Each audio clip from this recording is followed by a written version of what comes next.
defense tech startup Anduril has secured $1.5 billion in a Series F funding round, pushing its valuation to $14 billion.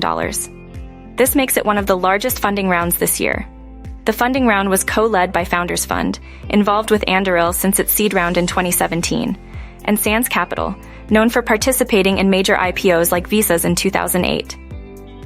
New major institutional investors, including Fidelity Management and research company and Bailey Gifford, also joined this round. Founders Fund and Sands Capital led the funding, with new investors like Fidelity Management and research company and Bailey Gifford joining. This diverse investor base underscores the confidence in Anduril's vision and growth potential. Anduril plans to use the fresh funds to scale its new software-defined manufacturing platform, Arsenal, starting with the Arsenal 1 factory.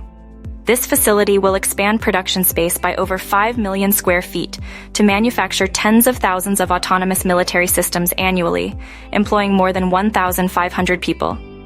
Founded in 2017 by Brian Schimpf, Palmer Luckey, Joseph Chen, Matt Grimm, and Trey Stevens, Anduril focuses on developing technology for military agencies and border surveillance.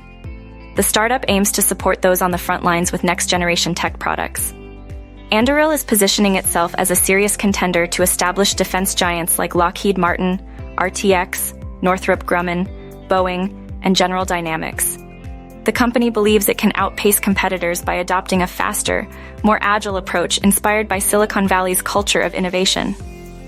Unlike tech giants like Microsoft and Google, Anduril actively develops AI-powered military technology for the Department of Defense. This approach has sparked criticism, particularly for its contracts with U.S. Customs and Border Protection for installing towers along the U.S.-Mexico border.